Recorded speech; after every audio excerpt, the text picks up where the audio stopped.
Good evening, and I'm happy to meet with the media in Hyderabad once again. But this time I've come in the context of the election campaign. ఎప్పుడులాగా ప్రతిసారి హైదరాబాద్ వచ్చినప్పుడు media తోటి interaction ఉంటుంది. ఇప్పటి కూడా election సందర్భాన మనం కలుసుకుంటున్నాం. So కొంచెం మిక్స్డ్గా English, Hindi, Telugu చేస్తానండి. ఇప్పుడు రెండు భాగంగా ఓపెనింగ్ స్టేట్మెంట్ ఒక 10-5 నిమిషం లోపల చేస్తాను.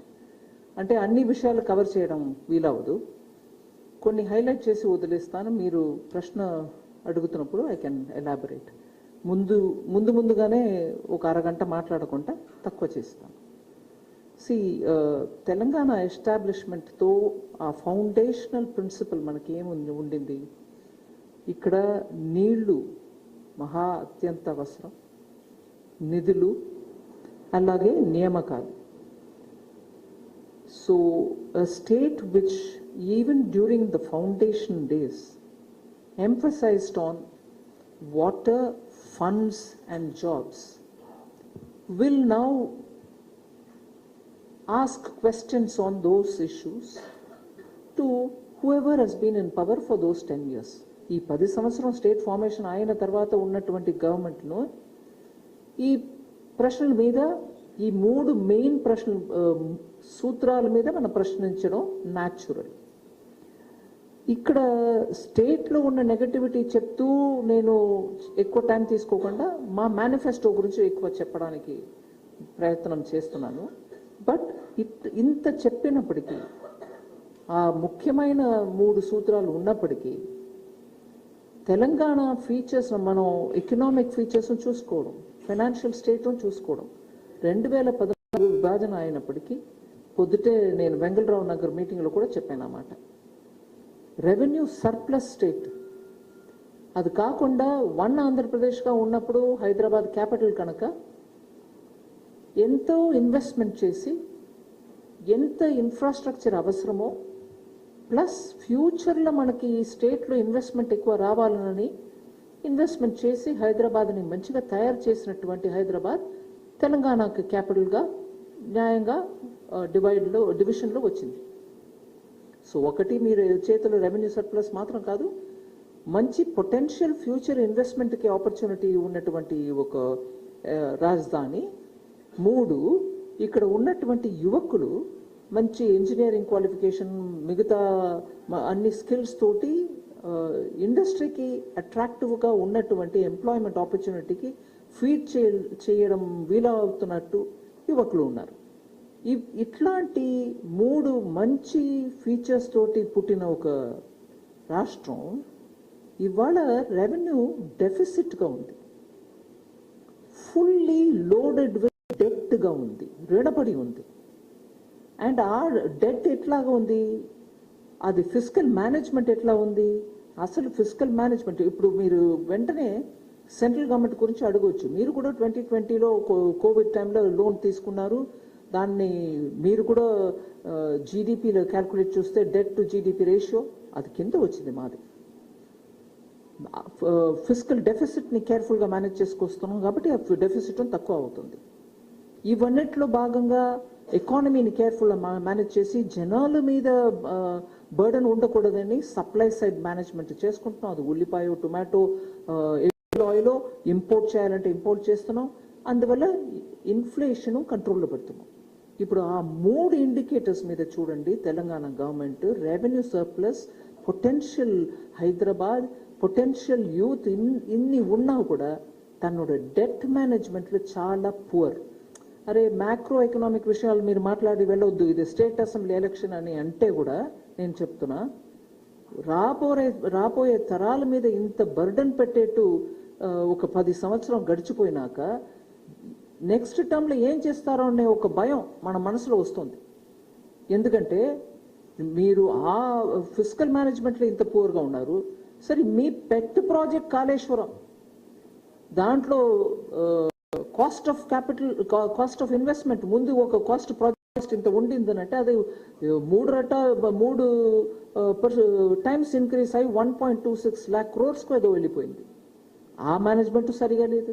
సరే అక్కడ కాస్ట్ ఇంక్రీజ్ అయిపోయిందని అనుకొని వదిలేస్తే క్వాలిటీ ఆఫ్ కన్స్ట్రక్షన్ ఎంత దారుణం అంటే ఒక పిల్లర్ కూలిపోయి పైన ఉన్న రోడ్డు పైన కింద అయిపోయింది.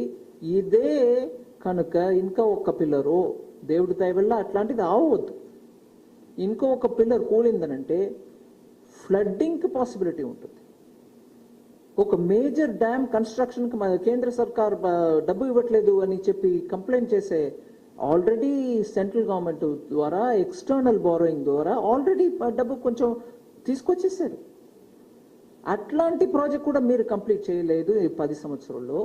మీ ఫిజికల్ మేనేజ్మెంట్ ఇంత దారుణంగా ఉంది. సరే సోషల్ జస్టిస్కి మీరు చెప్పిన మాట ఏంటి?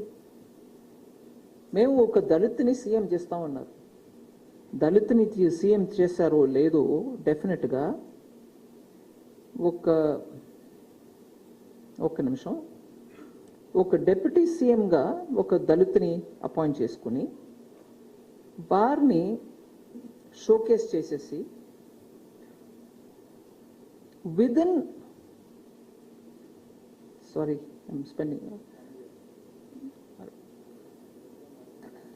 లెస్ దెన్ 1 year దాంట్లోపల వారిని పొజిషన్ నుంచి తీసేసి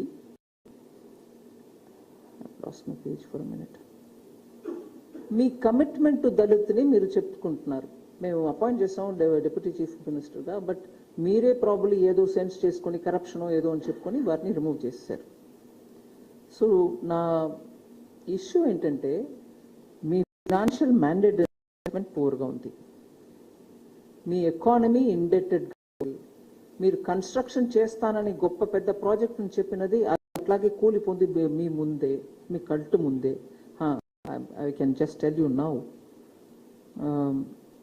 దళిత్ బంధు స్కీమ్ పెద్ద ఫ్లాగ్షిప్ స్కీమ్ అని చెప్పుకున్నారు. కానీ తాటికొండ రాజయ్య కరెక్ట్ అండి డిప్యూటీ సీఎంగా అపాయింట్ చేశారు. దళిత్ సీఎం చేయలేదు, పోనీ డిప్యూటీ సీఎం అన్నారు. వారిని కూడా 6 నెలల లోపలనే తీసేది. అది కాకుండా బీసీలకు చేసిన గొప్ప పని చూడండి. డేటా ముందు పెట్టుకొని మాట్లాడాలి. 3,300 కోట్ల రూపాయలు బ్యాక్వర్డ్ క్లాస్ డెవలప్మెంట్కి ఇస్తానని చెప్పి దాంట్లో ఎంత ఉపయోగించారు? 77 crores only. 3,300 crores for backward classes development. కానీ దాంట్లో ఈ 77 crores వాడుకున్నారు. దేనికి వాడారో తెలియదు. కానీ బ్యాక్వర్డ్ క్లాస్ డెవలప్మెంట్కి పోవాల్సిన డబ్బు పోలేదు. సో ఈ లెవెల్ ఆఫ్ కరప్షన్ అనేది కుటుంబ పాలన అనేది has become the feature of this government. ఇంకో ఒక్క విషయం మీకు హైలైట్ చేయబోదు. నీళ్లు నిధులు నియామకాలు అన్నాం కదండి. నియామకాల సంగతి చూడండి. యూనివర్సిటీ లెవెల్ చూస్తే 2,000 పోస్ట్ వేకెంట్గా ఉంది 11 యూనివర్సిటీలో. డబ్బు ఇవ్వడం యూనివర్సిటీ ఆర్ ప్రైమరీ స్కూల్ ఎడ్యుకేషన్కి వీళ్ళు బాట కేంద్ర ప్రభుత్వం ఇచ్చేది ఇస్తున్నారు. వీళ్ళు బాట ఎక్కడ పోతుంది మనకు తెలియదు. లిటరసీ రేటు ఒక మెషర్. ఆ స్టేట్లో ఎంత లెవెల్ పిల్లలు చదువుతున్నారు, వాళ్ళ అండర్స్టాండింగ్ ఎంత, లిటరసీ ఎంత లెవెల్లో ఉంది అని చూడటానికి. దేశవ్యాప్తంగా 72% లిటరసీ. తెలంగాణలో ఎంత అండి? 66% only, well below the national average. So ఎడ్యుకేషన్కి మీరు ఇవ్వాల్సిన ప్రయారిటీ ఇవ్వట్లేదు. నియామకాలు అవట్ల. నియామకాలు ఒక మన వన్ ఆఫ్ ద 3 మెయిన్ సూత్రం. వేరే సెంట్రల్ గవర్నమెంట్ని తిట్టిపోసి అబ్యూసివ్ లాంగ్వేజ్ యూజ్ చేసుకొని 8 lakhs పైన జాబ్స్ ఆల్రెడీ ఇచ్చేసాం ఈ ఒక్క సంవత్సరంలో రోజ్గార్ మేళా ద్వారా. By December it will be 10 lakh jobs filling all the government positions. ఇక్కడ 1 లక్ష గవర్నమెంట్ జాబ్స్ తెలంగాణ స్టేట్ గవర్నమెంట్లో 1 లక్ష జాబ్స్ ఖాళీగా ఉన్నాయి. ఇది ఇంత అన్ఎంప్లాయ్మెంట్ ఉంది కాబట్టి 2018లో కేసీఆర్ గారు ఏం అనౌన్స్ చేశారండి? ఎలక్షన్ ద్వారా, ఎలక్షన్ ప్రామిస్ లాగా As an election promise, he said 3,016 rupees. 3,016 rupees will be given to the unemployed. అది అలాగే ఉంది, ఫుల్ఫిల్ ఏం చేయాల.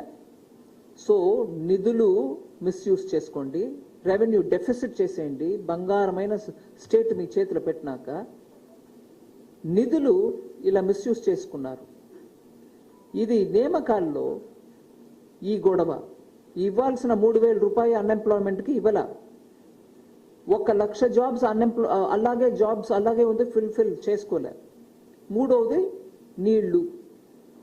నీళ్లు కాళేశ్వరం సూపర్ ఎగ్జాంపుల్ మీ ముందు ఉంది. ఇది 2021లో బిస్వాల్ కమిటీ రిపోర్ట్ ఐడెంటిఫై చేసిన నంబర్ 1.91 lakh అన్ఎంప్లాయ్మెంట్ అలాగే ఉంది అని చెప్పి, అన్ఫిల్డ్ పొజిషన్స్, గవర్నమెంట్లో అన్ఫిల్డ్ పొజిషన్ అని ఆ రిపోర్ట్ చెప్తుంది మనకు. నేను 1 lakh అన్నాను, గవర్నమెంట్లో అన్ఫిల్డ్ అది దగ్గర 2 లక్షలు అన్ఫిల్డ్గా ఉంది. ప్రజలకు దీనివల్ల ఏంటి?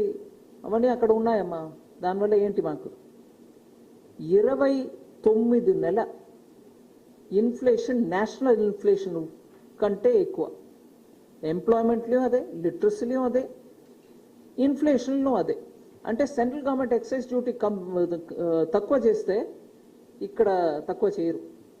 అంటే ప్రజల మీద ఉన్న భారం తగ్గాలని ప్రధానమంత్రి మోదీ గారు ఒకసారి దీపావళికి ముందు, మళ్ళీ ఒకసారి జూన్కు ముందు 21, 22లో తగ్గించారు. మళ్ళీ ఇన్ఫ్లేషన్ మరీ ఎక్కువ అవుతుంది. ఇప్పుడు ఇక్కడ ఒక్కసారి తగ్గించలే. వారు తగ్గించేస్తే తగ్గించుకోండి, మేము చేయం అన్నారు. 29 నెల దానివల్ల తెలంగాణ ప్రజలకి ధరలు భరించకుండా ఉండి అది మోస్తారు. ఇక్కడ ప్రజల గురించి ఏం లేదు, మా కుటుంబం గురించే ఆలోచన. సో నిధులు, నీళ్లు, నియామకాలు అన్నీ అట్లాగే ఉన్నాయి. ఇది కాళేశ్వరం గురించి నేను చెప్పేశాను. 42,000 కోట్లు ఉన్నది 1.10 lakh వరకు కాస్ట్ ఎక్స్కలేషన్ అయింది. లాస్ట్ గండి 6,000 రైతులు సూసైడ్ చేసుకున్నారు. రైతు ఒక్కొక్క మాటలు, ఒక్కొక్క స్పీచ్లు రైతుల గురించి మాట్లాడతారు. ఇవన్నీ ఇక్కడ ఉండగా మేము మన మేనిఫెస్టోలో చెప్పేది ఏంటి? రైతుల గురించి. ఆల్రెడీ మేనిఫెస్టో విషయం, తెలంగాణ విషయం ఆల్రెడీ రైతులకి మన మేనిఫెస్టోలో కూడా అది హైలైట్ చేస్తున్నాం. దగ్గర 18,000 రూపాయలు పర్ ఏకర్కి యాన్యువలీ రైతులకు దొరుకుతున్నాయి కేంద్ర ప్రభుత్వం ద్వారా. ఫర్టిలైజర్ సబ్సిడీ రకరకాలు. దాంట్లో ఇప్పుడు మన మేనిఫెస్టోలో చెప్పేది ఏంటంటే అదనంగా 2,500 రూపాయలు ఇస్తాం ఒక్కొక్క ఏకరానికి. స్మాల్ అండ్ మార్జినల్ ఫార్మర్స్కి వాళ్ళు విత్తనాలు కొనుక్కోవడానికి, ఫర్టిలైజర్ కొనుక్కోవడానికి. ఇది కాకుండా ప్యాడీ ఎంత ప్రొక్యూర్ చేసినా రైతుకి ఎంత వచ్చి ఇవ్వాలో అంత ప్రొక్యూర్ చేయడానికి సిద్ధంగా ఉన్నాం. అంటే ఇంపోజ్ చేయడం కాదు, మీరు ఖచ్చితంగా ఇక్కడ వచ్చే ఇవ్వాలని అనడం కాదు. ఏ రైతుకి ఎంత తీసుకురావాలో అంత తీసుకొస్తే అంత మేము ప్రొక్యూర్ చేస్తామని వాగ్దానం ఇస్తున్నాం. వాళ్ళని ఖాళీ చేతులు పంపించం. అది కాకుండా ఎంఎస్పి, ఇవాళ మార్నింగ్ కూడా బీజేపీ రిప్రజెంటేటివ్ దాని గురించి మాట్లాడినట్టు ఉన్నారు, మురళీధర్ రావు గారు. కేంద్ర ప్రభుత్వం ఇచ్చే ఎంఎస్పి 2,160 రూపాయలు పర్ క్వింటాల్. దానికి అదనంగా 1,000 రూపాయలు పెట్టి 3,100 రూపాయల వరకు ప్యాడీకి పర్ క్వింటాల్ మనం ఇస్తామని వాగ్దానం ఇచ్చాం. అది కాకుండా ఈ తీసుకొచ్చే అన్ని వరులు కూడా వరి పంటని తీసుకుంటామని చెప్పినప్పుడు అక్కడ రైతు కబులుకు ఉన్నవాడో లేకపోతే ఓనర్ ఆఫ్ ద ల్యాండో మాకేం పర్వాలేదు, డిఫరెన్స్ ఏం చూడలేదు. వాళ్ళ మధ్యలో వాళ్ళు ఇచ్చుకోవచ్చు. ఓనర్ ఆఫ్ ద ల్యాండ్కి ఎంత ఇస్తున్నారో అంతకి ప్రపోర్షనేట్గా వాళ్ళు ఆ అమౌంట్ అక్కడ ఇచ్చుకుంటారు. వాళ్ళకి మనం ప్రొక్యూర్మెంట్ చేస్తాం. ఇప్పుడు గుర్తు చేయాల్సిన విషయం, నిజామాబాద్లో టర్మరిక్ బోర్డు తీసుకొచ్చినది ప్రధానమంత్రి గారు తెలంగాణ వెల్ఫేర్, రైతు వెల్ఫేర్ కోసం ఇక్కడ ఉన్నటువంటి ఆ పసుపు అంత గొప్ప పసుపు క్వాలిటీ బాగుంటుంది అని దానికోసం ఇక్కడ టర్మరిక్ బోర్డును తీసుకొచ్చారు. దానివల్ల ఇక్కడ నుంచి టర్మరిక్ ఇవాళ నానో టర్మరిక్ పౌడర్ అనేది మెడికలీ హైలీ వాల్యూడ్. ఇక్కడ నుంచి ఎక్స్పోర్ట్స్కి మంచి ఒక ఆస్కారం ఉంటుంది. ఇది బీసీ సీఎం మేము అనౌన్స్ చేసాం. సో మా మేనిఫెస్టోలో ఉన్నటువంటి ఒక 10 అంశాలని జస్ట్ ఒక్కొక్క పాయింట్ చెప్తున్నా. మీ అందరికీ ఇది ఇప్పటికి ముందు మేనిఫెస్టో రిలీజ్ అయిన రోజు చెప్పి ఉంటారు, మళ్ళీ గుర్తు చేపిస్తున్నాం. BC CM ఇస్తామన్నాం. అలాగే ఈ ప్యాడీ, అలాగే సీడ్స్ కొనుక్కోవడానికి 2500 రూపాయలు రైతులకి చెప్పిన విషయం ఉంది. కరప్షన్ ఇక్కడ ఎంత ఉన్నా అవన్నిటికి కూడా జ్యుడిషియల్ ప్రోబ్ కండక్ట్ చేస్తామని చెప్పాం. అలాగే హైదరాబాద్ లిబరేషన్ డే సెప్టెంబర్ 17ని అధికారపూర్వంగా గవర్నమెంట్ ద్వారా అది సెలబ్రేట్ చేస్తాం. దాంట్లో మనం గర్వపడాల్సిన అంత ఉద్యమం జరిగి లిబరేషన్ జరిగింది కాబట్టి అది గుర్తు చేయాల్సిన అవసరం ఎంతో ఉంది. అలాగే రజాకర్ గురించి ప్రతి ఇంట్లో కథలు ఉన్నాయి. ఆ హారర్ గురించి ప్రతి ఒక్క ఇంట్లో చెప్తూ పోయారు. ఆ రజాకర్ హారర్ డేని గుర్తింపుగా 27th ఆగస్టుకి జనల మధ్యలో మనకు అట్లాంటి సిచ్యువేషన్ ఎప్పుడు రాకుండా ఉండాలని ఆ గుర్తింపుగా ఆ డేని మార్క్ చేస్తాం. రిలీజియన్ బేస్డ్ రిజర్వేషన్ ఈ దేశంలో మన కాన్స్టిట్యూషన్లోనే దాని గురించి ఆలోచనే లేదు. మీరు కాన్స్టిట్యూయెంట్ అసెంబ్లీ డిబేట్స్ని చూస్తే కూడా అప్పుడు కూడా రిలీజియన్ బేస్డ్ రిజర్వేషన్ అనేది మన కాన్స్టిట్యూషన్ మేకర్స్ దాని గురించి ఆలోచించలేదు. They didn't give a space for it.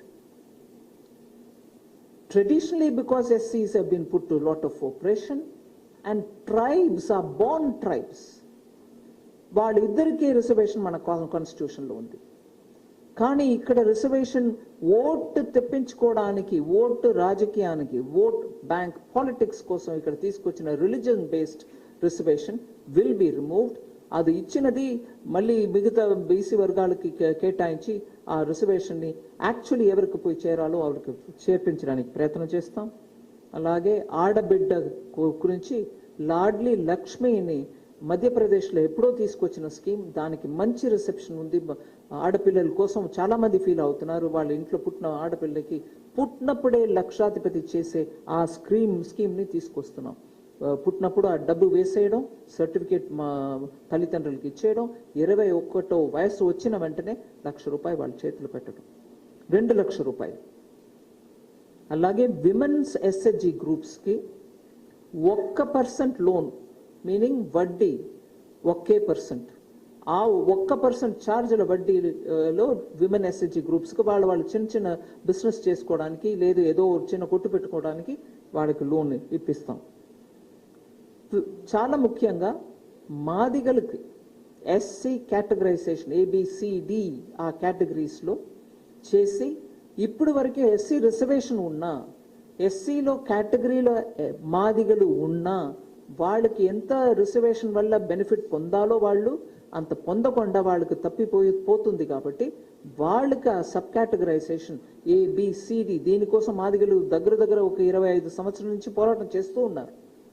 ఈ మాటని మేము ఫుల్ఫిల్ చేస్తాం అనే వాగ్దానం ఇస్తున్నాం. లాస్ట్ ఒక 3 పాయింట్ అండి. యూనిఫామ్ సివిల్ కోడ్ కోసం ఒక కమిటీ నియామకం చేస్తాం. దానివల్ల ఆ యూనిఫామ్ సివిల్ కోడ్ గురించి డీటెయిల్గా అందరితోటి చర్చించి ఒక రిపోర్ట్ ఆ కమిటీ ఇస్తుంది అని మేము నమ్ముతున్నాం. ఆల్రెడీ రిక్రూట్మెంట్ గురించి చాలా విషయం చెప్పాను. ఇక్కడ ఎలా గవర్నమెంట్లో ఉన్నటువంటి పొజిషన్ ఫిల్అప్ చేయకుండా అలాగే వదిలేశారని, ఆ దాంట్లో ఒక స్టేట్ గవర్నమెంట్ ఒక శక్తి ఇన్ఎఫిషియన్సీ, నీళ్ళు గురించి ఇన్ఎఫిషియన్సీ చూసాం, కాస్ట్ ఎస్కలేషన్ చూసాం, అలాగే నియామకాల గురించి చూసాం, నిధుల గురించి చూసాం. కానీ ఇక నియామకాల విషయంలో ఒక Telangana public service commission 17 times అదే ఎగ్జామ్ని మళ్ళీ చేస్తా కూడా ప్రతిసారి క్వశ్చన్ పేపర్ లీక్ అవుతుంది. సిగ్గంటూ ఒక విషయం ఉంటే ఎవరికి కూడా అది తాకట్లేదు. ఒక్క సిగ్గేసి ఒక మాట గవర్నమెంట్ ద్వారా అయ్యో ఇలా అయిపోయింది, యువకులు కష్టపడుతున్నారే అని ఒక్క మాట సింపథెటిక్గా చెప్పి ఎఫిషియన్సీ తెచ్చుకోవడానికి లేదు. నేను ఈ క్షణంలో ఒక ఆడపిల్ల, తెలంగాణ ఆడబిడ్డ, ఇక్కడ ఆడబిడ్డల మీద ఎంత ఒక ప్రేమతోటి ప్రతి కుటుంబం ఆలోచిస్తారో, ఆడబిడ్డ అంటేనే ఇక్కడ అంత బంగారంలాగా ట్రీట్ చేస్తారో ఆ ప్రభాళిక తల్లి తండ్రులకు నేను ఇవాళ నిజంగా భగవంతుడిని ప్రార్థిస్తున్నా, ఆ అమ్మాయి పేరెంట్స్కి ధైర్యం ఇవ్వాలని. సూసైడ్ చేసుకుంది ఆ పిల్ల. 17 times మీరు క్వశ్చన్ పేపర్ లీక్ చేసి ఇన్ఎఫిషియెంట్గా సిస్టమ్ నడిపి యువకులు చిన్నపిల్లలు వాళ్ళ ఆకాంక్ష మీద ఎంత దెబ్బతీస్తున్నారండి. Efficiency of the state government చూడండి. ఏది నీళ్లు డబ్బు ఏదైనా కూడా మేము పట్టించుకోము. ఆఖరికి మా కుటుంబం దానికే మేము ఇక్కడ ఉన్నాం. మిగతా వాళ్ళు ఏమైనా మనకెందుకు. కానీ తెలంగాణ సెంటిమెంట్ మీద మాట్లాడుతా, నేనే ఉద్యమ చేసి తెలంగాణ తీసుకొచ్చిన వాడు, నేను ఫాస్ట్ చేశాను, ఆమరణ దీక్ష తీసుకున్నాను, అందువల్లే తెలంగాణ వచ్చింది అని చెప్పేవాళ్ళు వాళ్ళ పార్టీ పేరు నుంచే తెలంగాణ తీసి పారేశారు.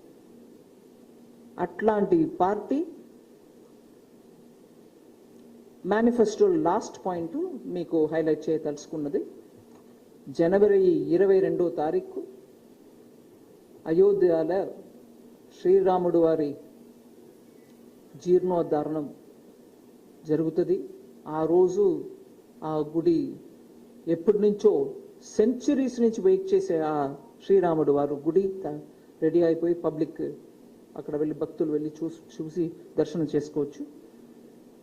ఆ అయోధ్య అట్లాగే కాశీ, దానికి సీనియర్ సిటిజన్స్ అందరికీ కూడా ఇక్కడి నుంచి ఫ్రీగా దర్శనానికి మేము అరేంజ్ చేస్తాం. ఇవి మా తరపు నుంచి ఇచ్చే వాగ్దానాలు. ఇప్పటి వరకు 10 సంవత్సరం ఆ 3 సూత్రాన్ని పాటించుకోకుండా అరగెంట్గా ప్రధానమంత్రినే ఎప్పుడు చూసినా బూతులు తిట్టేటువంటి సర్కార్ తెలంగాణకు కావాలా అనేదే ప్రశ్న. Thank you.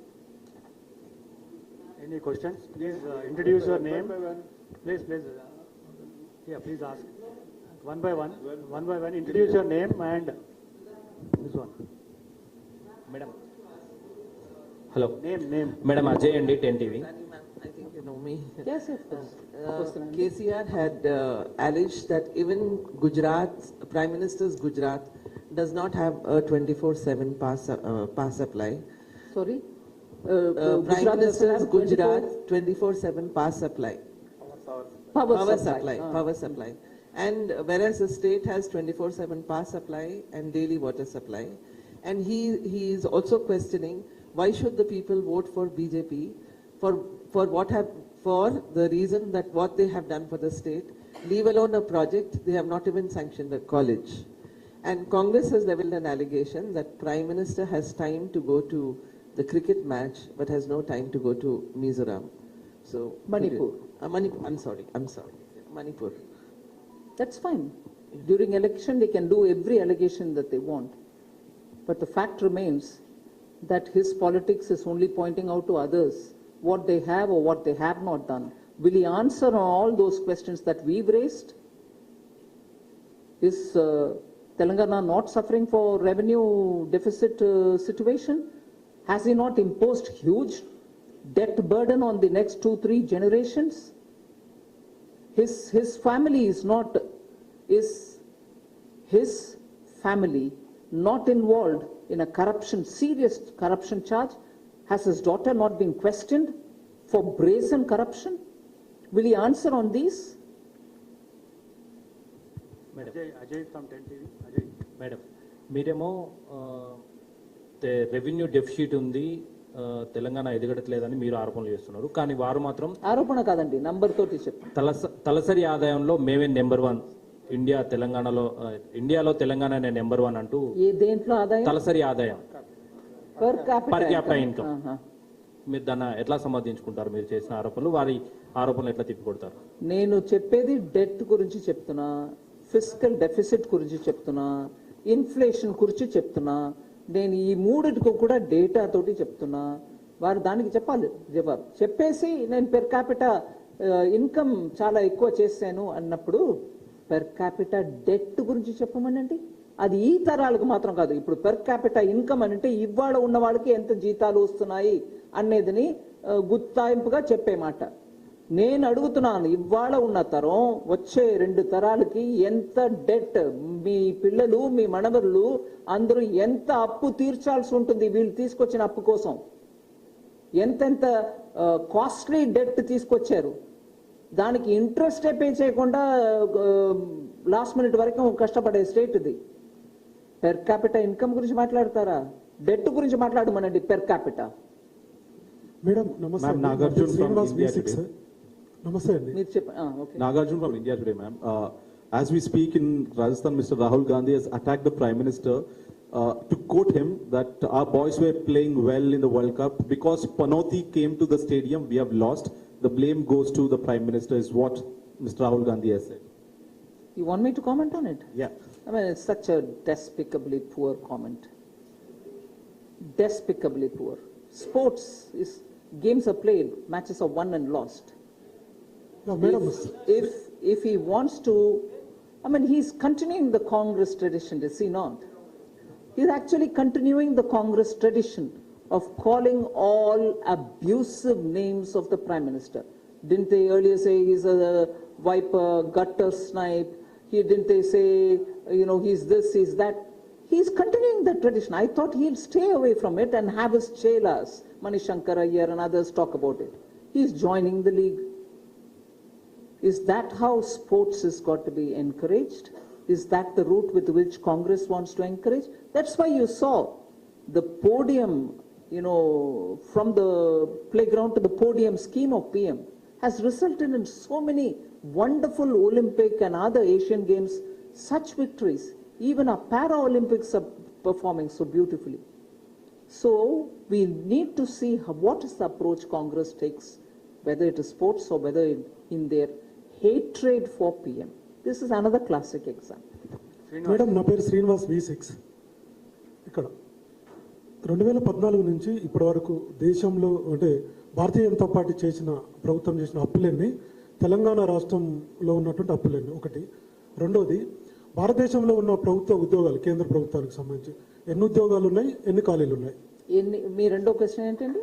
రెండో క్వశ్చన్ ఉద్యోగాలకు సంబంధించి కేంద్ర ప్రభుత్వ ఉద్యోగాలు ఎన్ని ఉంటాయి, ఎన్ని ఖాళీలు ఉన్నాయి? అదే నేను చెప్పానండి. ఇప్పుడు 10 లక్షల జాబ్స్ గవర్నమెంట్ లో ఉన్నటువంటి శాంక్షన్ పోస్ట్ ని మనం ఈ సంవత్సరం ఆల్రెడీ 8 లక్షలు కంప్లీట్ చేసేసాం. మిగతాదని డిసెంబర్ లోపల కంప్లీట్ చేస్తాం. సో గవర్నమెంట్ లో ఉన్నటువంటి పెండింగ్ జాబ్స్ అన్నిటినీ కూడా దేశ వ్యాప్తంగా ప్రతి ఒక్క డిపార్ట్మెంట్ లో ఫిల్అప్ చేస్తూ వస్తున్నాం. కానీ ఇక్కడ ఈ 2021 రిపోర్ట్ లో చెప్పినటువంటి విషయాన్ని అప్పటి నుంచే తీసుకుందాం. అందుకు ముందు నుంచి లేదని అనుకుందాం. అందుకు ముందు నుంచే ఉన్నాయి, అయినా ముందు నుంచి లేదని అనుకుంటే ఇవాళ వరకు ఫిల్అప్ చేయకుండా కూర్చొని నియామకాలు మాట్లాడితే ఎలాగండి?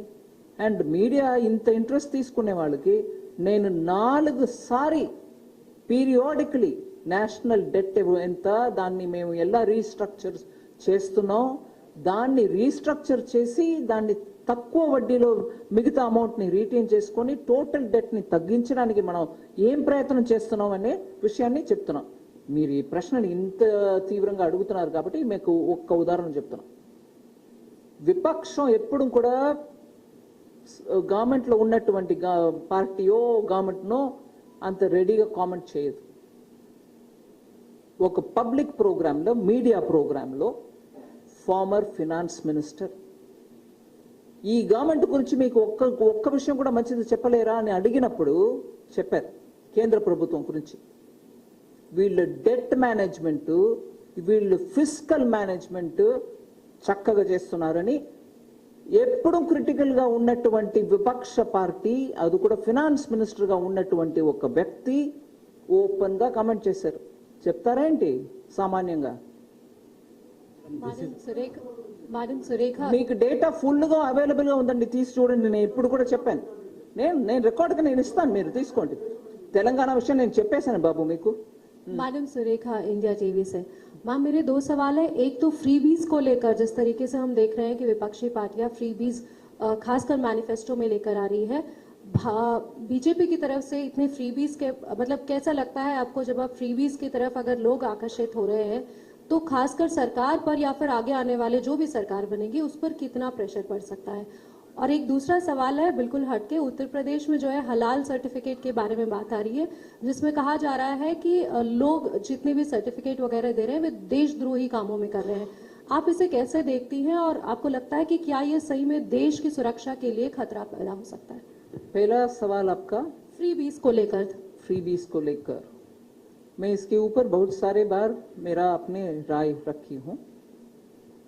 फ्रीबीज आप घोषणा करने से पहले ये चिंता करना चाहिए कि जो भी राज्य आप रहते हैं उससे बात करने के समय आपके फाइनेंशियल पोजीशन स्टेट में क्या है, उसके अंतर्गत क्या आप ये फ्रीबीज जो घोषणा करते हो वो आप कर सकते हैं, मतलब फुलफिल कर पाएंगे? क्योंकि अगर घोषणा करने से पहले आपका बजट का समझ है तो इसके लिए इतना खर्च होगा, ये कैलकुलेशन करने के बाद जब सत्ता में आएंगे वो बजट में डालो, असेंबली में लेके चलो, असेंबली में पारित करो और उसके तहत बंटवारा करो पैसा, जिनसे आप वो चीज खरीद करके जनता को फ्रीबी के नाते दे रही हो। So if it is provided for in the budget, if it gets passed in your state assembly, क्योंकि पब्लिक स्क्रूटनी होगा, फिर उसके मुताबिक आप पैसा अलोकेट करो तो मैं समझ सकती हूं। मगर बहुत सारे राज्य में स्टेट का फाइनेंशियल पोजीशन ना समझकर आप सीधा प्रॉमिस कर रहे हो, आने के बाद उसको वितरण भी कर रहे हो, मगर पेमेंट के समय हाथ ऊपर उठा रहे हो। ये क्या तरीका है? इसीलिए मैं इसमें आपत्ति बोल रही हूं। हो गया first. Second, food quality and food testing are essentially a government job. Government should do, we have our FSA, Food Safety Standards Organization, which does the issue. They can issue on whichever subject, whether it is going to give any chemical additive in it, coloring is not right, or something else. ऐसे they will have to be the authority to certify food which is quality food for people to consume. Non-governmental organizations doing is not right. Madam, hello madam, this is ma'am, अभी इन चुनाव में हमने देखा कि बहुत सारे पैसे सीज किए जा रहे हैं और पॉलिटिकल बयान तो आ ही रहे हैं कि कर्नाटक से पैसे आ रहे हैं, इधर से आ रहे हैं। अभी सारा कुछ इलेक्शन कमीशन के हाथ में है, लेकिन क्या हम ये उम्मीद करें कि चुनाव बाद वित्त मंत्रालय इस सारी चीजों पे एक रिपोर्ट देगा कि ये जो पैसे व्यापक पैमाने पे पकड़े गए वो एक्चुअल में कहां से आए, किनके पैसे हैं? ये पहला, चुनाव के समय सभी अधिकार इलेक्शन कमीशन के हाथ में रहता है।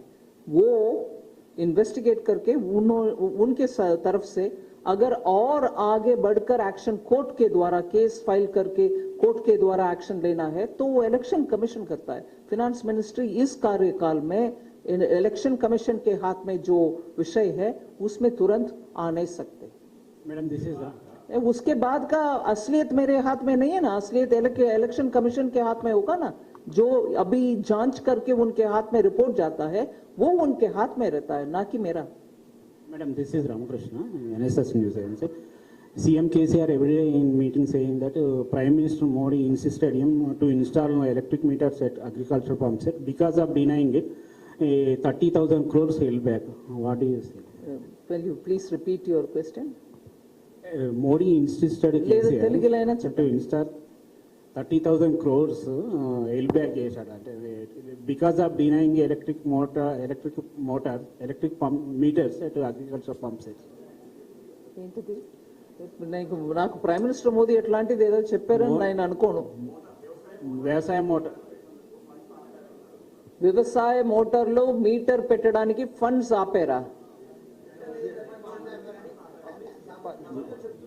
ఎలా చెప్తున్నారండి? ఒక్క నిమిషం, PM insisted ఒక్క నిమిషం, ఒక్కరు చెప్పండి. PM insisted KCR to install electric meters at agriculture pump sets.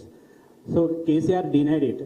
So because of denying his proposal, center held back 30,000 crores to be allocated.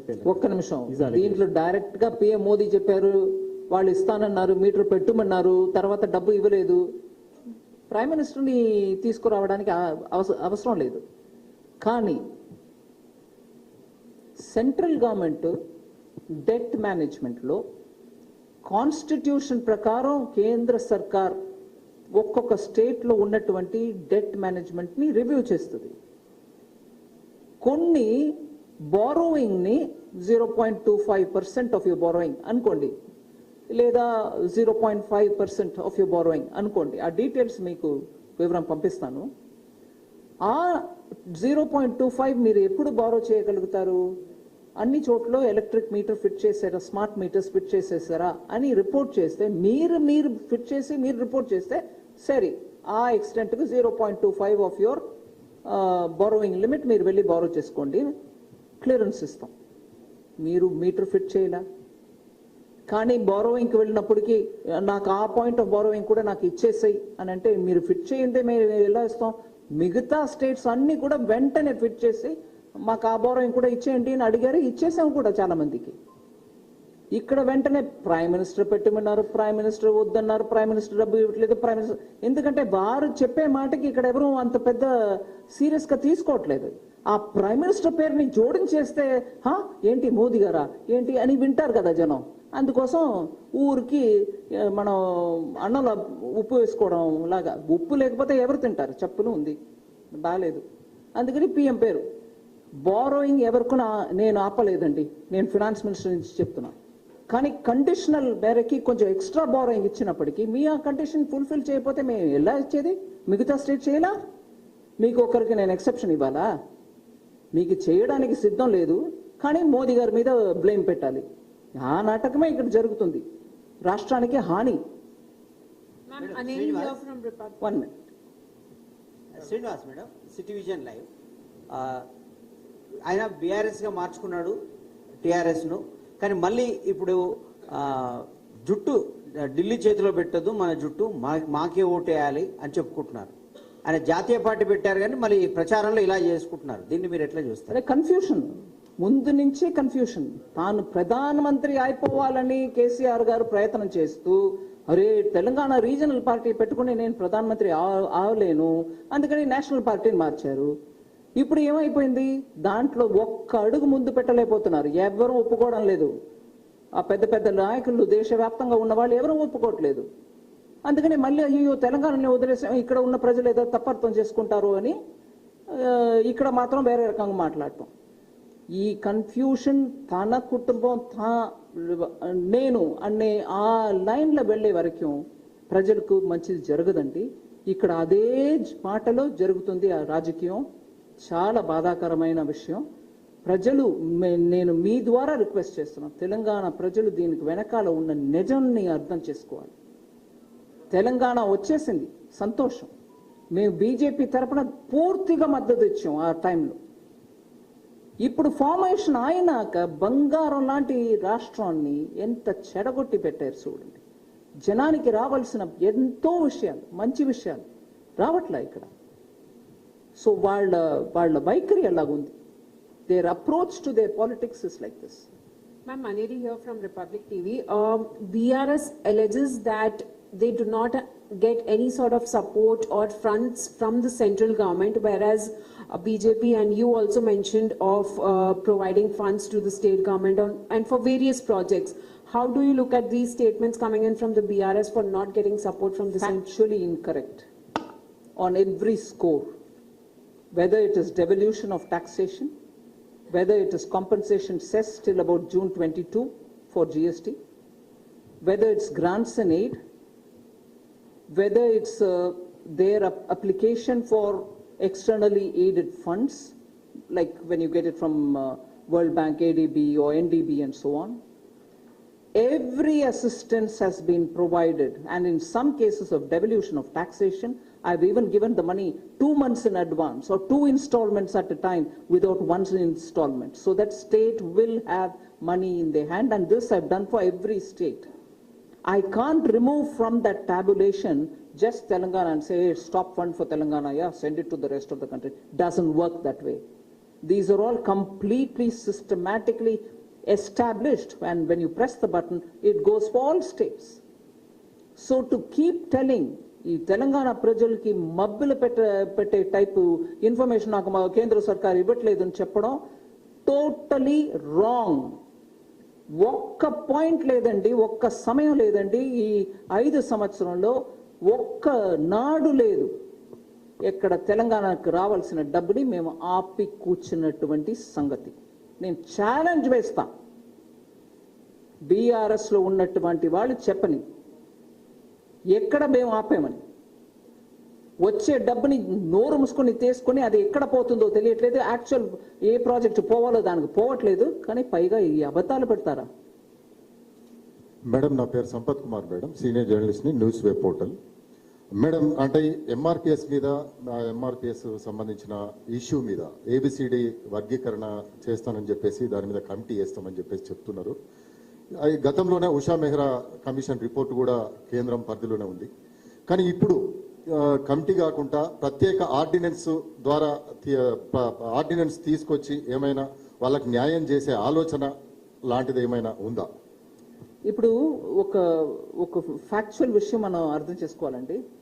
Election code of conduct వచ్చినాక ఆ స్టేట్ సంబంధించి ఏ రకంగా మీ intention ఎంత సాఫీగా ఉన్నా కూడా మనం ఆర్డినెన్స్ తీసుకురావడం ఇంపాసిబుల్. ఇప్పుడు ఎలక్షన్ లేదు సెంట్రల్లో, పార్లమెంట్లో కూడా పార్లమెంట్ సెషన్ అనౌన్స్మెంట్ వచ్చేసిందని అనుకోండి. ఇప్పుడు వింటర్ సెషన్ అనౌన్స్మెంట్ వచ్చేసింది, ఆ సమయంలో ఆర్డినెన్స్ ఇంపాసిబుల్, బిల్లే తీసుకురావాలి. అందువల్ల మీ పాయింట్ సరిగానే ఉంది, కానీ కాన్స్టిట్యూషన్ ప్రకారం ఇప్పుడు ఆర్డినెన్స్ ఇంపాసిబుల్. ఒక నిమిషం.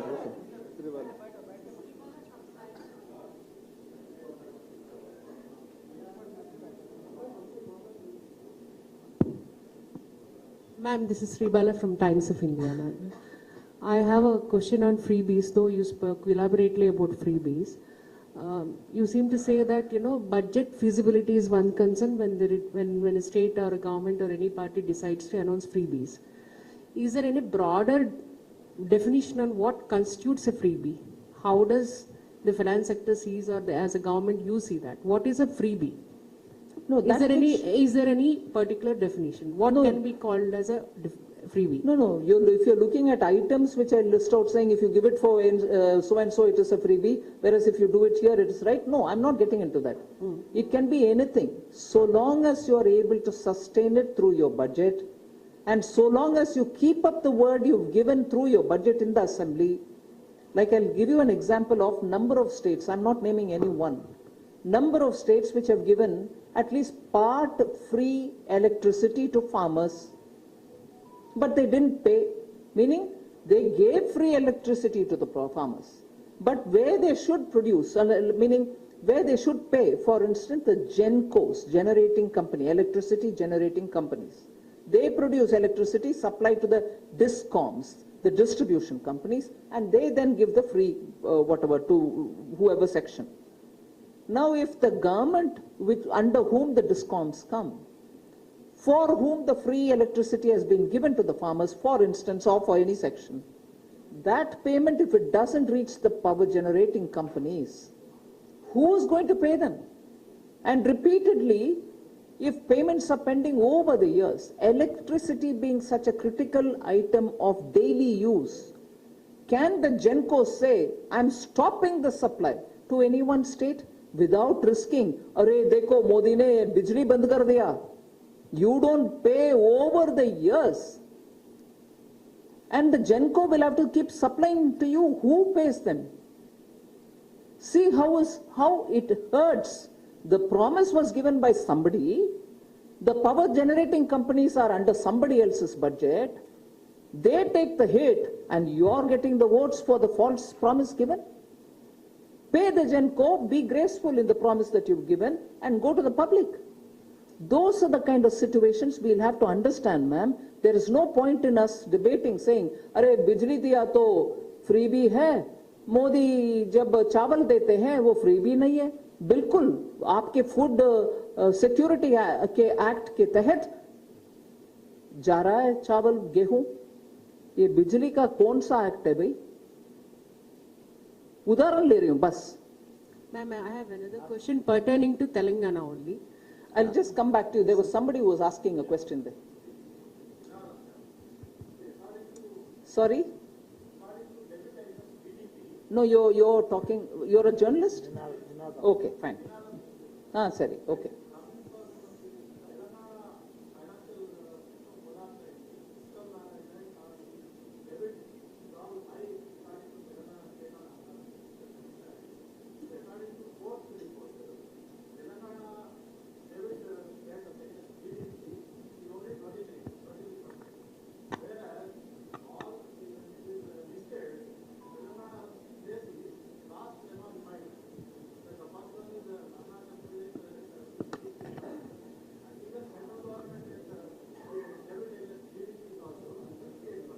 No, that's wrong number, sir.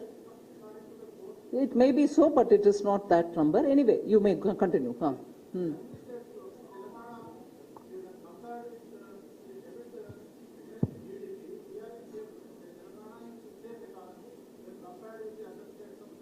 Very మంచిదండి. If they are safe, that's fine.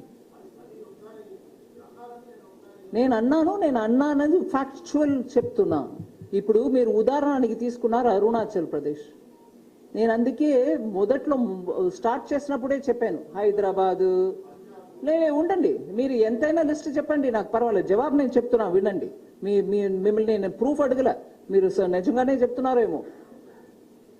ఉదాహరణ తీసుకున్నారు అరుణాచల్ ప్రదేశ్. నేను అందుకే మొదట పెట్టినప్పుడు చెప్పాను, హైదరాబాద్ లాంటి ఇన్వెస్ట్మెంట్ని అట్రాక్ట్ చేయగలిగిన ఒక సిటీ, మంచి సెంట్రల్ ఎఫ్డిఐ పాలసీస్ వల్ల ఇవాళ మల్టీనేషనల్ కంపెనీస్ వస్తున్నారు. ఇక్కడ వచ్చి వాళ్ళు ఇన్వెస్ట్మెంట్ చేయడం వల్ల మీకు జాబ్ క్రియేషన్ బాగా ఉండాలి, మీ జీడిపిలో కాంట్రిబ్యూషన్ ఎక్కువ ఉండాలి. ఇవన్నీ ఫీచర్స్ ఉన్నా కూడా ఇవాళ ఈ స్టేట్ ఫినాన్షియలీ కష్టంలో ఉంది అని ఒక బ్యాక్గ్రౌండ్ తోటి చెప్పాను. ఓకే, అరుణాచల్ ఉదాహరణ తీసుకున్నారు. వాళ్ళకి ఎక్స్టర్నల్ ఎయిడెడ్ ప్రాజెక్ట్స్ ఏమీ దొరకదు. నిజం నేను చెప్పేది. ఇక్కడ ఆంధ్ర, తెలంగాణ, కర్ణాటక ఏ స్టేట్ తీసుకున్నా కూడా, ఎందుకంటే అక్కడ వెళ్ళినప్పుడు అది డిస్ప్యూటెడ్ టెరిటరీ అంటారు. డిస్ప్యూటెడ్ కాదు, అది ఇండియన్ టెరిటరీ. అయినా బయట ఉన్న చైనా లాంటి దేశం అది no you can give project because it is disputed territory అంట. వాళ్ళకు మొత్తం ఫైనాన్సెస్ వాళ్లే జనరేట్ చేయడం, లేకపోతే వాళ్ళు లోపల భారతదేశం లోపల బారో చేయడం, ఇవన్నిటితోటి వాళ్ళు నడుపుతున్నారు. లాస్ట్ క్వశ్చన్ ఒక్క నిమిషం, వారు అంత పట్టుదలతోటి చెప్తున్నారు కాబట్టి not only Arunachal Pradesh, they can be any number.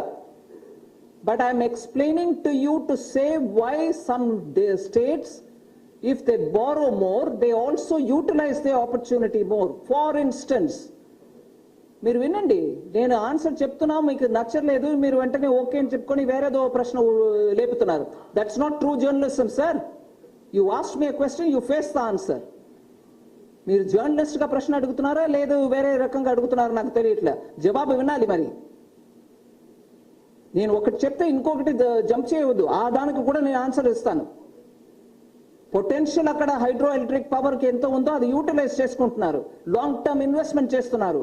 ఆ హైడ్రో ఎలక్ట్రిక్ పవర్ కోసం బారో చేసిన ఇన్వెస్ట్మెంట్ వాళ్ళకు ఇంకా ఒక 2-3 years లో నేషన్ కి ఎంత కావాలో అంత హైడ్రో ఎలక్ట్రిక్ పవర్ సప్లై చేసే ఆ సిచ్యువేషన్ లో ఉన్నారు అరుణాచల్ ప్రదేశ్. దానికోసం బారో చేస్తున్నారు, అసెట్ క్రియేట్ చేస్తున్నారు.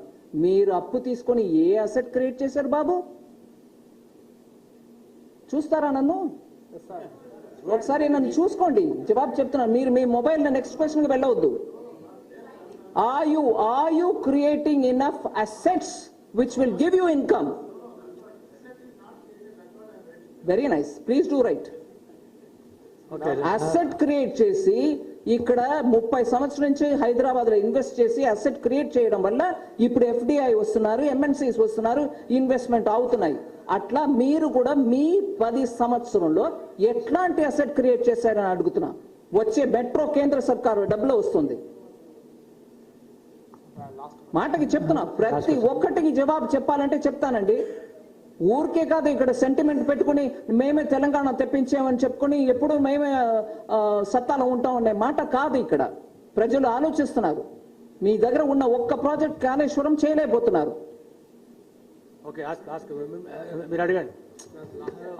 ఆయన అప్పటి నుంచి ప్రశ్న అడగండి. మైక్ అక్కడ ఇవ్వండి, మీ దగ్గర వస్తాను మళ్ళీ. ఆయన అప్పటి నుంచి చేయాలి.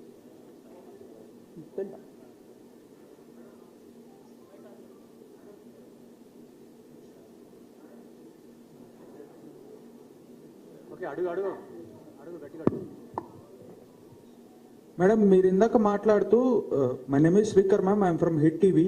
మీరు ఇందాక మాట్లాడుతూ తెలంగాణ ప్రజలకి ఆడపిల్లలు అంటే ఎంత గౌరవం, ఎంత ముచ్చటో చెప్పారు. మిమ్మల్ని కూడా తెలంగాణ ప్రజలు సీతమ్మ అని ప్రేమగా పిలుస్తుంటారు. ఇలాంటి ఈ రాష్ట్రంలో ఆడపిల్లల పైన జరిగే అత్యాచారాల గురించి కేంద్ర ప్రభుత్వం ఏమనుకుంటుంది? ఇది మొదటి ప్రశ్న madam.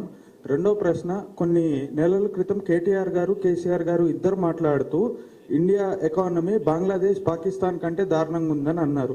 Being a finance minister, మీరు తెలంగాణ సాక్షిగా ఇవాళ చెప్పే మాట ఏంటి? మూడోది మేడం, మీరు ఇందాక అయోధ్య రామ మందిరం ఓపెన్ అవుతుంది అని అన్నారు. అలాంటి రామ మందిరమే అంత గొప్పది కాకపోయినా మాది భద్రాచలం రామ మందిరం ఉంది మేడం తెలంగాణలో. మా భద్రాద్రి రామ మందిరానికి సెంట్రల్ గవర్నమెంట్ ఇచ్చే హామీ ఏంటి? కొన్నాళ్ళ క్రితం మాట్లాడి సీఎం గారు, కేటీఆర్ గారు బంగ్లాదేశ్ ఎకానమీ, శ్రీలంక ఎకానమీ అన్నారా? పాకిస్తాన్ ఎకానమీ బాగా ఉంది, మన పరిస్థితి చూడన్నారా? అన్నారా? నేను కావాలనే అడుగుతున్నా, అన్నారా నిజంగా? ఏంటండి బాబు, IMFలో చెయ్యి ఎత్తుకుని ఇవాళ పాకిస్తాన్, బంగ్లాదేశ్, నేను ఇంకో దేశం గురించి తక్కువ మాట్లాడుతున్నాను అనుకోవద్దు, మీరు చెప్తున్నారు కాబట్టి. ఎవరికైనా పరిస్థితి ఎప్పుడైనా మారవచ్చు. బట్ IMFకు వెళ్ళేది బంగ్లాదేశ్ అండి. శ్రీలంక మన ఫస్ట్ నైబర్హుడ్ ఫస్ట్ అనే పాలసీ మేరకి ప్రధానమంత్రి గారు ప్లీజ్ వీ షుడ్ హెల్ప్ అన్నారు. మేము అందరం కలిపి ఎక్స్టర్నల్ అఫైర్స్, ఫైనాన్స్ అందరూ వాళ్ళకి ఏదో హెల్ప్ చేస్తాం. ఇప్పుడు IMF ద్వారా వాళ్ళకి రిలీఫ్ వస్తుంది. పాకిస్తాన్లో గోధుమ పిండి లేకుండా, వాళ్ళు రొట్టెలు చేయకుండా ఎక్కడైనా ట్రక్ వెళ్తే దాన్ని మీరు చూసి ఉంటారు సోషల్ మీడియాలో. నా తప్పు, నేను ఇలా మాట్లాడకూడదు. ఏ దేశం కూడా కష్టంలో ఉండకూడదు. బట్ చెప్తున్నా మీరు ప్రశ్నలు అవన్నీ కంట్లో పట్టలేదండి కేటీఆర్ గారికి? నాకు డిస్బిలీఫ్లో ఉన్నాం. అట్లాంటి మాట వారు చెప్పారా? ఎక్కడ వాళ్ళ ఇంట్లో నుంచి బయట వస్తున్నారా? ఫోన్ చూస్తున్నారా? న్యూస్ పేపర్ చూస్తున్నారా? టీవీ చూస్తున్నారా? ఈ దేశంలో ఉన్నటువంటి పరిస్థితి ఏంటి? ఇవాళ మన పరిస్థితి ఏంటి? ఇవాళ మనం మాట్లాడాము, పెట్రోల్ డీజిల్ గురించి మాట్లాడాము. 360 రూపాయలు దాటిపోయిందండి పాకిస్తాన్లో పెట్రోల్, వాళ్ళ రూపాయ. మెడిసిన్, పెట్రోల్, డీజిల్, పాల్ పౌడర్ మనం పంపించాం శ్రీలంకకి. ఇంతకంటే జవాబు చెప్పాలండి దానికి? మిగతా 1 and 2, 1 and 3 అవును. అదే ఇప్పుడు లక్ష్మి, లాడ్లీ లక్ష్మి లాగా ఇక్కడ 2 లక్షల రూపాయలు పుట్టిన వెంటనే ఇస్తామని చెప్తున్నాం. SHGకి 1% లోన్ ఇస్తున్నాం అంటున్నాం. మహిళలకి కదండి. అలాగే రిజర్వేషన్ బిల్ తీసుకొచ్చింది మేము. ఈ జాబ్స్ల మహిళలు, PM ముద్రా స్కీమ్ల 60% లోన్ బెనిఫిషియరీ మహిళలు. ఇప్పుడు విశ్వకర్మ యోజన వస్తుంది. అలాగే PM స్వనిధి, స్ట్రీట్ వెండర్స్, దాంట్లో మహిళలు చిన్న చిన్న పువ్వుల వ్యాపారం, పళ్ళు వ్యాపారం చేసే వాళ్ళకు దొరుకుతుంది. సో మా గవర్నమెంట్ ద్వారా, పర్టికులర్లీ PM మోదీ ద్వారా మహిళలకు ఎప్పుడు కూడా బేటీ బచావ్, బేటీ పడావ్ కార్యక్రమం, ఆర్మీల డైరెక్ట్ రిక్రూట్మెంట్ మహిళలకు చేసింది మోదీ గారండి.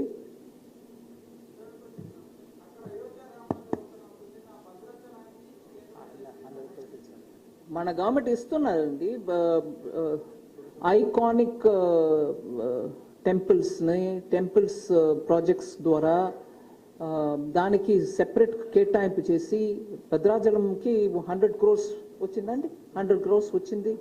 భద్రాచల రామదాసర్ సంగీతంలో ఎంత వచ్చింది, అట్లాంటి విశేషమైన టెంపుల్కి మనం ఇస్తూ వచ్చు.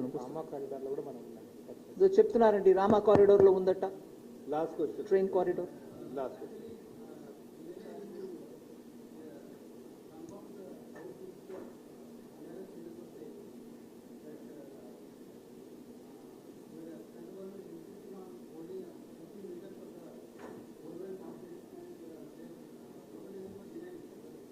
No, if you don't want it, you don't do it.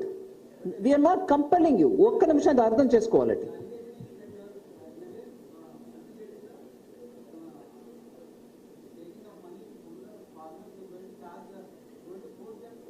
I'm not confirming that. మీరు దయచేసి మీరు అర్థం చేసుకున్నా కూడా నాకు ఇట్లాంటి ఉల్టా సీదా ప్రశ్నకి అడగవద్దు.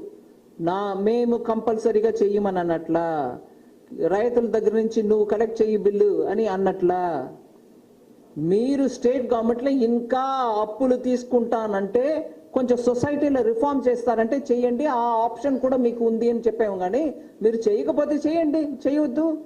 నేను కంపల్సరీ చేస్తున్నావా లేదే, కానీ ఇది కావాలి అది కావాలి, నాకు ఇంకా అప్పులు పాలు అవ్వాలి, ఇంకా బారో చేసుకోవాలి అన్నప్పుడు బారో చేయవద్దు. చేస్తే కొన్ని రిఫార్మ్స్ చేసుకోండి. ఎందుకంటే ఈ మీటర్ రూమ్ పెట్టము, ఎంత ఎలక్ట్రిసిటీ కన్సంప్షన్ అవుతుంది నేను చెప్పము, కానీ బిల్లు కట్టడంలో మాత్రం ఇప్పుడు డిలే చేస్తూ ఉంటాం. ఇవన్నీ జరుగుతున్నప్పుడు మేము కంపల్ చేస్తున్నాం, పెట్టవద్దు.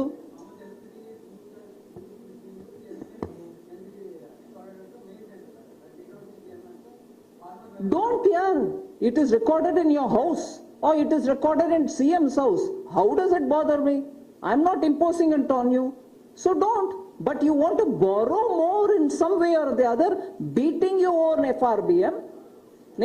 మీరు తిరిగి నేను చెప్పేదని విన్నట్లే, వారిలాగా మీకు కూడా అదే జబ్బు. ప్రశ్న అడిగేసాను, జవాబు చెప్తారు, నేను ఇంకో ప్రశ్నకు వెళ్ళిపోతాను అనేది కాదండి. You are listening much before I completed, you are moving on to the other question. Listen to me. There is no compulsion that meters will have to be put in the farmers, whatever, bore wells. Stop. End of the matter. ఎక్కడ వచ్చింది borrow చేయడానికి మోదీ గారు ఇప్పించట్లేదు అధికారం అనేది? పెట్టవద్దు metre, డబ్బు వద్దు, కానీ నువ్వు బారో కూడా ఇంకా చేసుకోవాలంటే ఏంటి? ఇది కావాలి అది కావాలి, కానీ మోదీ ఏంటది? Okay, thank you very much. Thank you అండి, thank you very much.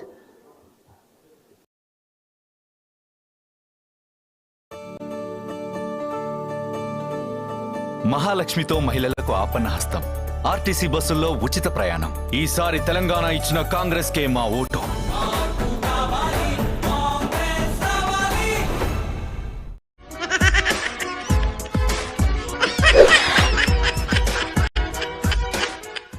Sir